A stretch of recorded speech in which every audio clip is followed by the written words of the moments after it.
자, 오늘도 우리 주님께서 우리에게 허락하신 좋은 날입니다. 다 같이 찬송가 438장 우리 같이 하시겠습니다. 438장 내용은이 은총 입어 중환제진 벗고 보니 찬송가 438장입니다. 내 영혼이 은총 입어 중한 죄 짐 벗고 보니 슬픔 많은 이 세상도 천국으로 화하도다. 할렐루야 찬양하세. 내 모든 죄 사함 받고 주 예수와 동행하니 그 어디나 하늘나라. 주의 얼굴 뵙기 전에 멀리 뵈던 하늘나라 내 맘속에 이루어지니 날로 날로 가깝도다. 할렐루야 찬양하세.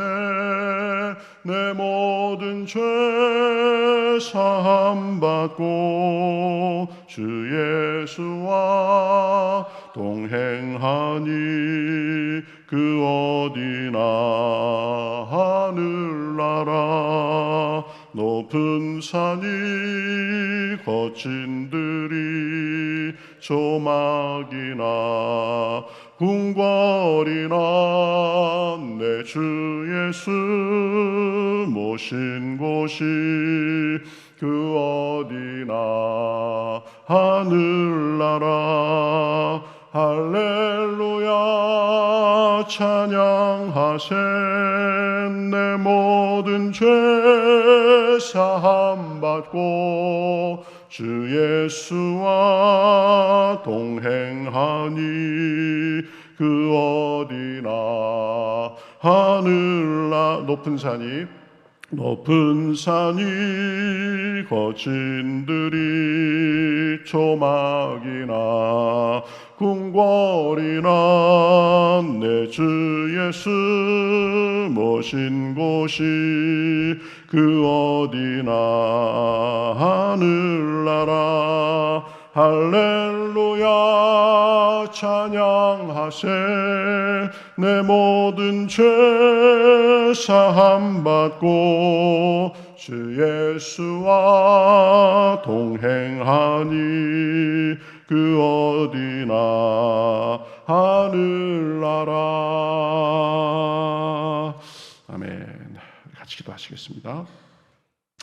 하나님 감사합니다. 오늘도 저희에게 새날을 주시고 또 이렇게 주님 앞에 발걸음을 옮겨 주님 앞에 나오게 하시니 감사합니다. 우리가 주님의 은혜로 우리가 죄 사함을 받고 구원받고 또 우리가 어디 있든지 주님을 모시고 삶으로 인해서 주님 모신 그 삶이 천국의 삶이 되게 하시니 감사합니다. 오늘도 주님 앞에 나와싸우니 말씀 들려주시고 또 기도할 때에 성령의 은혜를 부어주시어서 참 덥고 힘든 시기이지만 주님의 은혜로 넉넉히 이기기에 부족함이 없도록 인도하여 주시옵소서. 시종을 주님 앞에 맡기며 살아계신 예수님의 이름으로 기도하옵나이다. 아멘. 자, 우리 성경 말씀 보겠습니다. 성경 말씀 사도행전 25장 10절에서 12절 말씀 보겠습니다.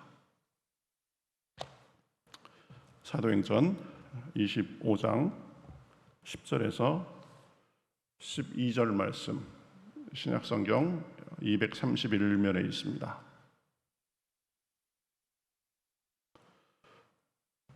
사도행전 25장 10절에서 12절 말씀 다 같이 한 목소리로 읽으실까요? 세 절이니까 같이 읽으시겠습니다. 시작.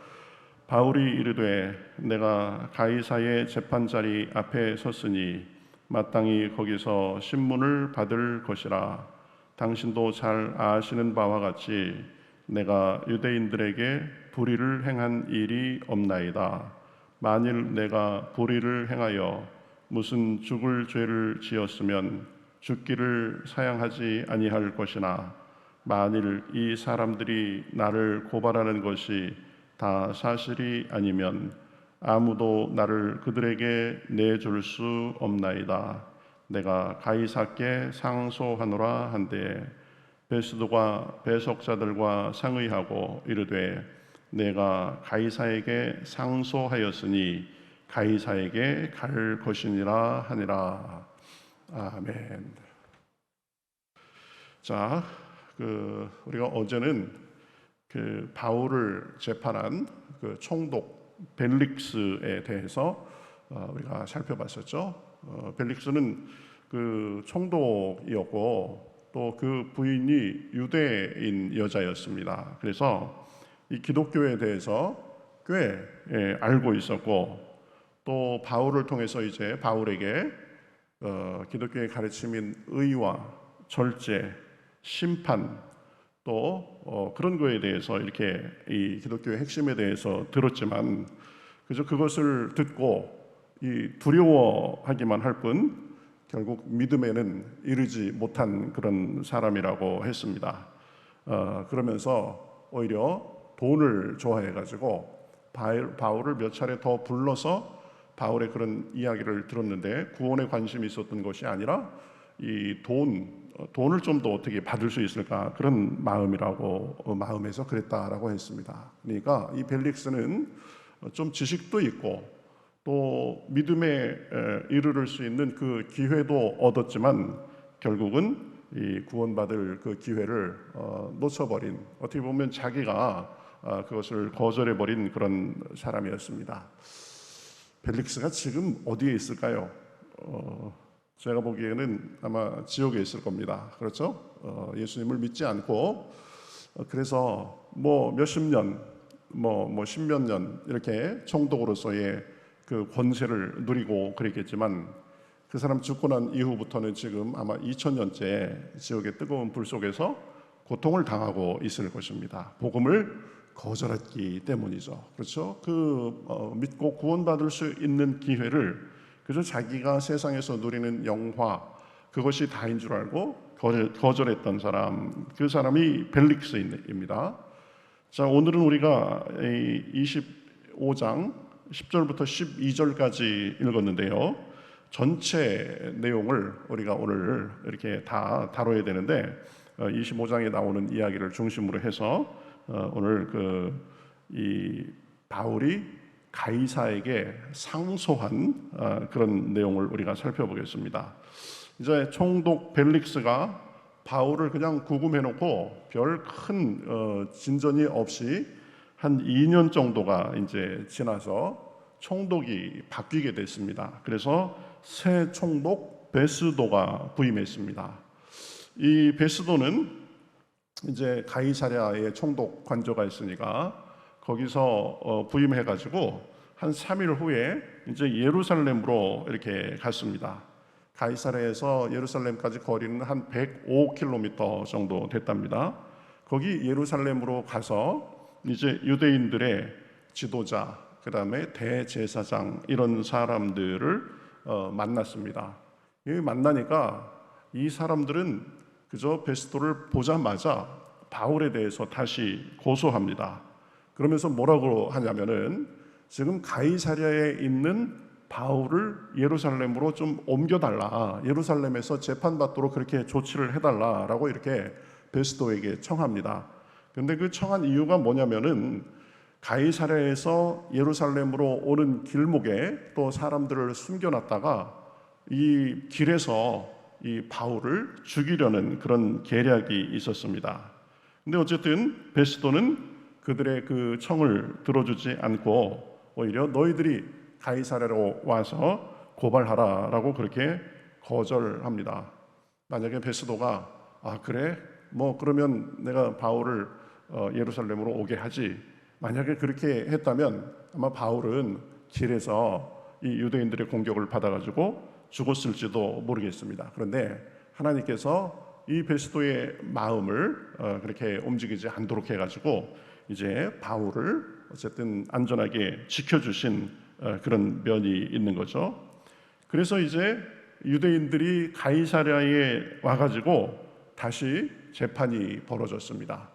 근데 뭐 유대인들이 그 전에도 그랬지만 바울이 뭐 여러 가지로 이런 잘못했다 저런 잘못했다 그러는데 이 증거를 대지 못하는 겁니다. 성전을 더럽혔다, 뭐 여러 가지 소요를 일으켰다 이런 고소를 하는데 증거를 대지 못합니다. 증거를 대지 못하는 이유가 뭐예요? 바울이 결정적으로 그런 잘못을 한 적이 없기 때문입니다. 그러니까 이제 바울은 자기가 그런 잘못을 없다 그래가면서 이제 내가 로마 시민권이 있으니까 로마 시민에게 상소하겠다 이렇게 말을 합니다. 그러니까 이제 재판이 더 이상 지방의 총독 수준에서 되는 것이 아니고 로마의 황제에게 내가 직접 재판을 받겠다 이렇게 상소한 거죠. 로마 시민의 특권 중에 하나가 재판을 이 로마 황제에게 직접 받을 그런 권리가 있었는데 바울이 그 권리를 행사한 것입니다. 바울이 로마의 이 황제에게 그 상소했다. 그것은 굉장히 중요한 의미 몇 가지가 있습니다. 첫 번째는 유대인들이 자기를 계속 죽이려고 하는 그 계략에서 벗어나고자 하는 그런 의미가 있습니다. 11절에 보면 그래서 이렇게 말하죠. 만일 내가 불의를 행하여 무슨 죽을 죄를 지었으면 죽기를 사양하지 아니할 것이나 만일 이 사람들이 나를 고발하는 것이 다 사실이 아니면 아무도 나를 그들에게 내줄 수 없나이다. 내가 가이사께 상소하노라 이렇게 말합니다. 내가 잘못한 것이 없는데 그 사람들이 지금 내 목숨을 노리고 있는데 그러면 안 된다. 그래가면서 내가 가이사에게 로마 황제에게 상소한다 이렇게 얘기를 한 거죠.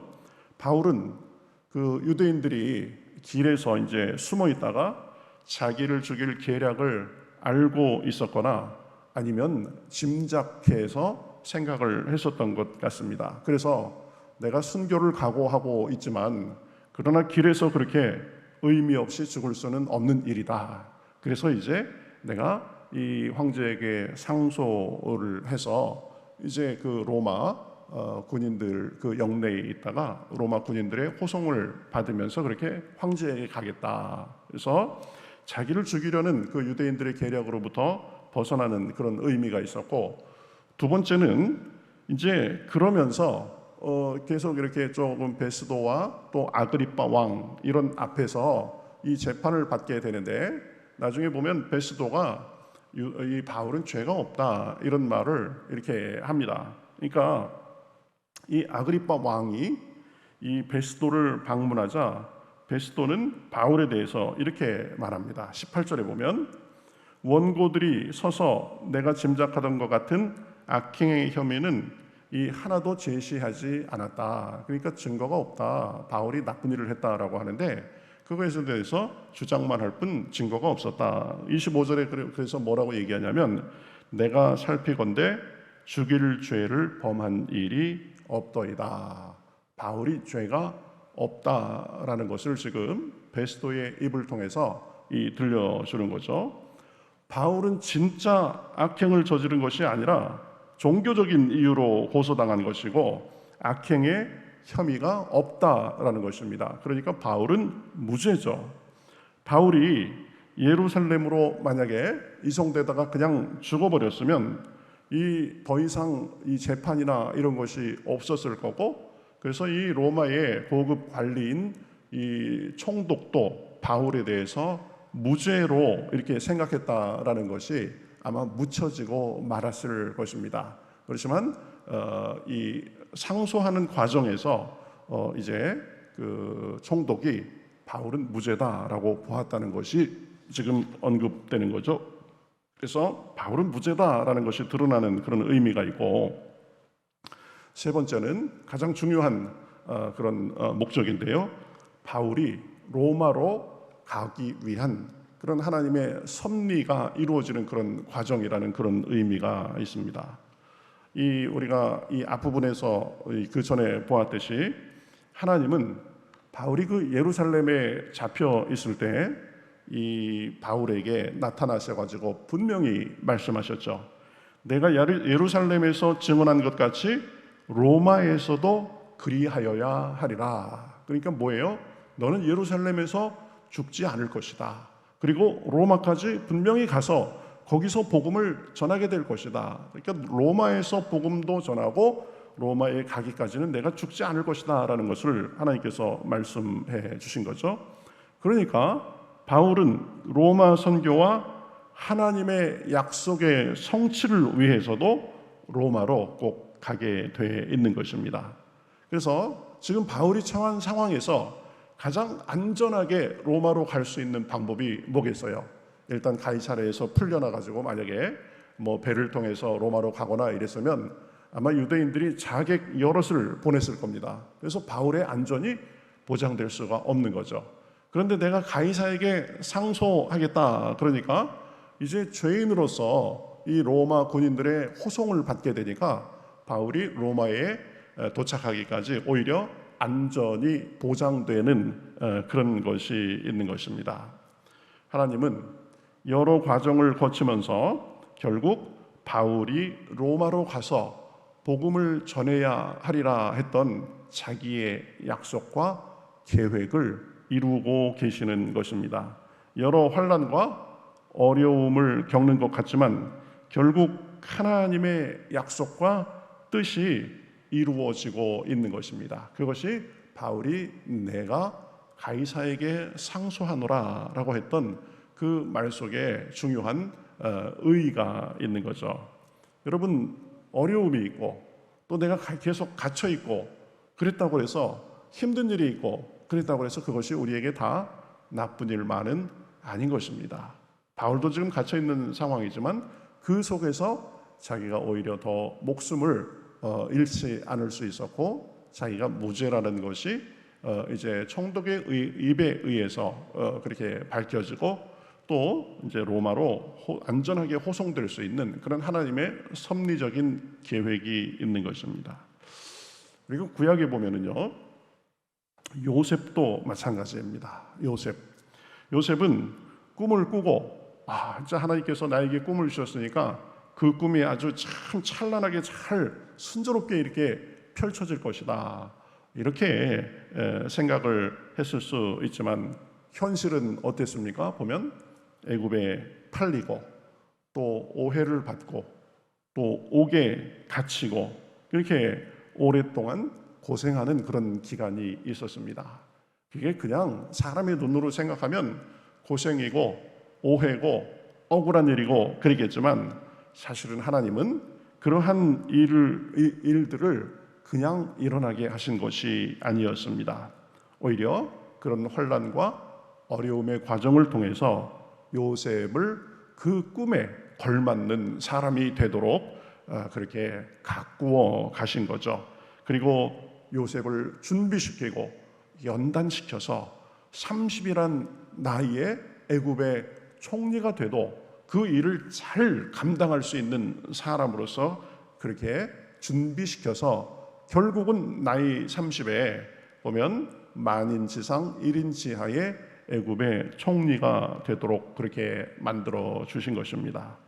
그러니까 우리도 살면서 이런 일이 있고 저런 일을 겪고 그렇지만 우리를 향한 하나님의 온전하신 뜻만이 결국은 서가는 것입니다. 그러니까 역경이 있고 또 보기에 어려운 일이 있어도 결국은 하나님의 선하신 뜻이 이루어질 것을 믿고 그저 주님을 믿는 그 믿음 안에서 우리가 인내하며 주님께서 나를 연단하신 후에는 내가 정금같이 나오리라 그런 믿음을 가지고 나아가면 되는 것입니다. 로마서 8장 28절 우리가 알거니와 하나님을 사랑하는 자 곧 그 뜻대로 부르심을 입은 자들에게는 모든 것이 합력하여 선을 이루느니라 라고 말씀하셨는데 바울 같은 경우가 지금 그런 거죠.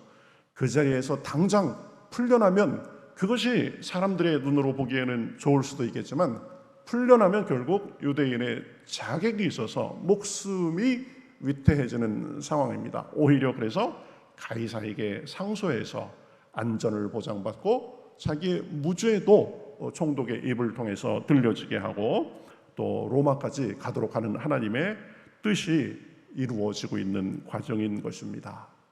삶에 어려움이 있고 또 역경이 있어도 그것들이 우리의 유익을 위한 하나님의 뜻이고 결국 합력해서 선을 이룰 것을 믿고 믿음으로 여러분의 걸음을 걸어 나가실 수 있기를 주님의 이름으로 축복합니다.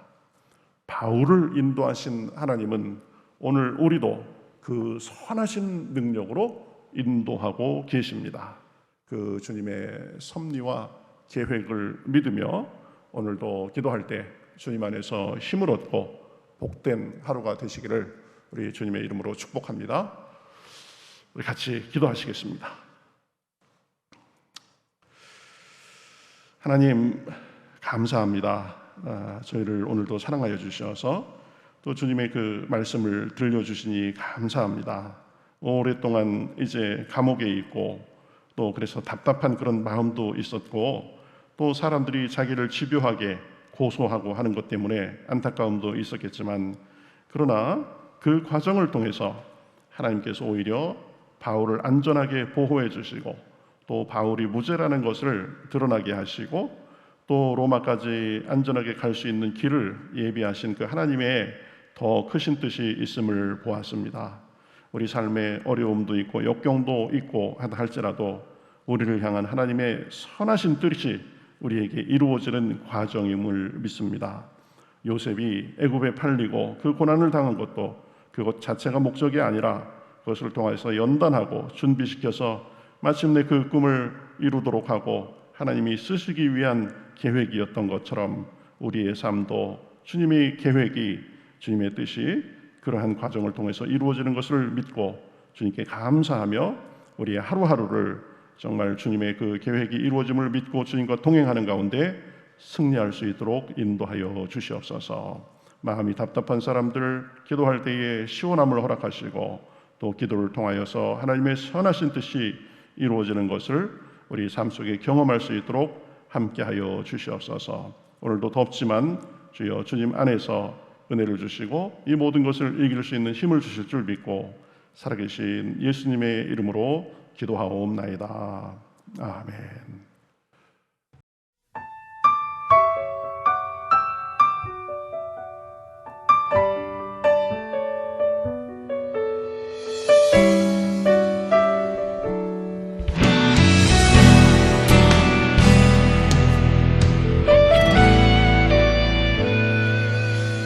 주님 말씀하시면 내가 나가리다. 주님 뜻이 아니면 내가 멈춰서리다. 나의 가고 서는 것 주님 뜻에 있으니 오 주님 나를 이끄소서. 주님 말씀하시면 내가 나가리다. 주님 뜻이 아니면 내가 멈춰서리다. 나의 가고 서는 것 주님 뜻에 있으니 오 주님 나를 이끄소서. 뜻하신 그곳에 나 있기 원합니다. 이끄시는 대로 순종하며 살리니 연약한 내 영혼 통하여 일하소서. 주님 나라와 그 뜻을 위하여